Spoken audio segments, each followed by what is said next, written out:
নমস্কাৰ বন্ধু বান্ধৱীসকল সকলোকে পুনৰবাৰ স্বাগতম জনাইছোঁ মোৰ অন্য এটি ভিডিঅ'লৈ আৰু আজি মোৰ মানুহজন আৰু মই তেওঁৰ বন্ধু এজনৰ ঘৰলৈ গৈছিলোঁ পাচলিৰ বীজসমূহ আনিবৰ কাৰণে কিন্তু তাত গৈ মই দেখি আচৰিত তেওঁলোকে প্ৰত্যেকবিধ পাচলি ইমান সুন্দৰকৈ কৰিছে এয়া দেখিছেনে জাতিলাওৰ চাং জাতিলাও এপিনে এখন চাং আছে আৰু এখন চাং আছে যথেষ্ট লাগি আছিলে আৰু এয়া হৈছে বেঙেনাৰ লগতে তেওঁলোকে এয়া কৰিছে পিঁয়াজ তেওঁলোকে ঘৰতে খোৱাৰ বাহিৰেও এখিনি পাচলিসমূহ বিক্ৰীও কৰিব পাৰে এয়া হৈছে বন্ধাকবি আৰু ৰঙালাও বন্ধাকবি আৰু আছে মই আপোনালোকক দেখাই দিম এটা বহুত ডাঙৰ এৰিয়া তেওঁলোকৰ প্ৰত্যেকবিধ পাচলিয়ে তেওঁলোকে কৰে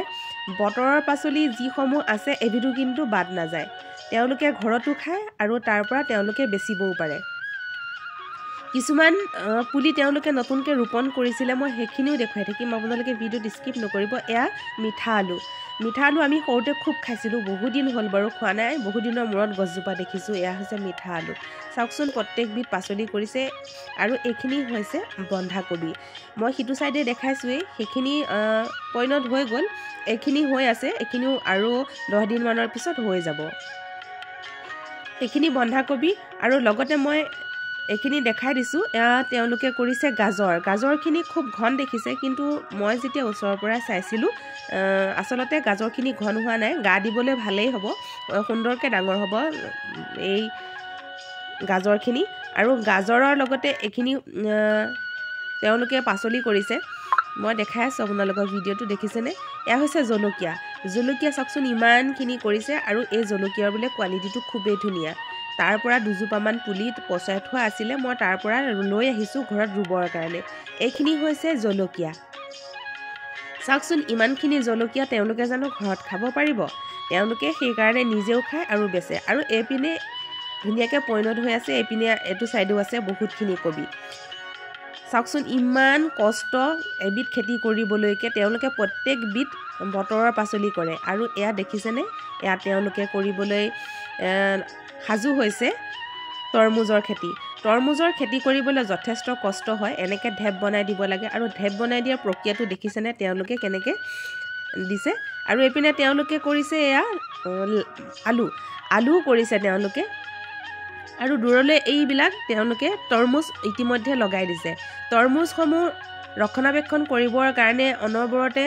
এজন মানুহৰ প্ৰয়োজন হয় চাওকচোন তেনেহ'লে তেওঁলোকে কিমান কষ্ট কৰে আৰু ইয়াত পুলি লগাইছে ইয়াতো লগাইছে ৰঙালাও মই দেখাই দিছোঁ এইপিনেও ৰঙালাও লগাইছে আৰু এইপিনে লগাইছে বিলাহীও মই অলপ লৈ আনিছিলোঁ বিলাহী পুলি তেওঁলোকে ৰুই থোৱা যিখিনি বাকী আছিলে মই লৈ আহিছোঁ আৰু এয়া হৈছে তৰমুজৰ অলপ এইটো চাইডে পুলি ওলাইছে আৰু সিপেনে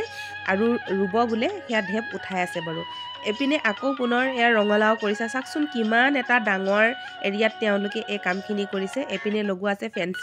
ফেন্সবিন সৰু হৈ আছে তথাপিও বতৰ এজাক পৰিলে কিন্তু বৰ ধুনীয়াকৈ লহপহকৈ বাঢ়ি আহিব আৰু এইপিনে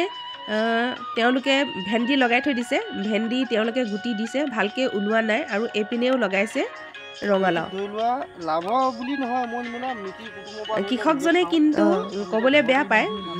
মই মানে যেতিয়া কৈছিলোঁ যে কওকচোন অকণমান তেতিয়া ক'লে মইনো কিনো কৃষক নালাগে দিয়া তুমি নিজে বনাই পেলাই কিবা এটা কৈ দিবা কিন্তু যিসকল মানুহে জানে তেওঁলোকে সদায় নাজানো বুলিয়ে কয় ইমানখিনি খেতিপথাৰ চম্ভালি থকাৰ পিছত নাজানো বুলি ক'লে কোনোবাই জানো বিশ্বাস কৰিব চাওকচোন তেওঁৰ মুখেৰে দুআষাৰমান কথা শুনক নিকিনাকৈ তুমি পাচলিখিনিও খালা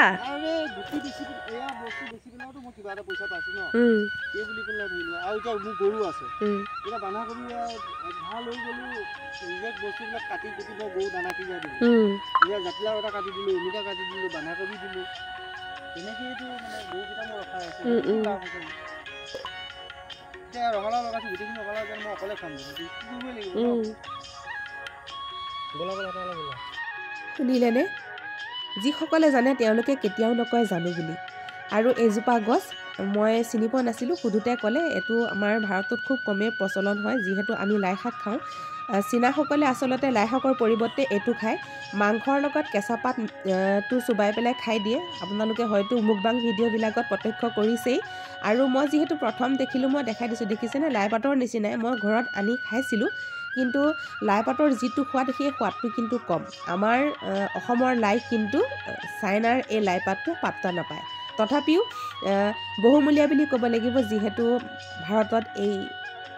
পাচলিটোৰ খেতি নহয় তথাপিও চিনস্বৰূপে ৰাখি থৈছে এইপিনেও লগাইছে ৰঙালাও এইটো চাইডে ডাঙৰে হৈছে আৰু এটা চাইডে সৰু হৈ আছে আৰু ৰঙালাওৰ মাজে মাজে তেওঁলোকে এয়া লগাইছে মটৰ মাহ শেহতীয়া মটৰ মাহ চাওকচোন প্ৰত্যেকটা বস্তুৱে লগাইছে মানে একো বাকী নাই আমি সাধাৰণ এডৰা খেতি কৰিবৰ কাৰণে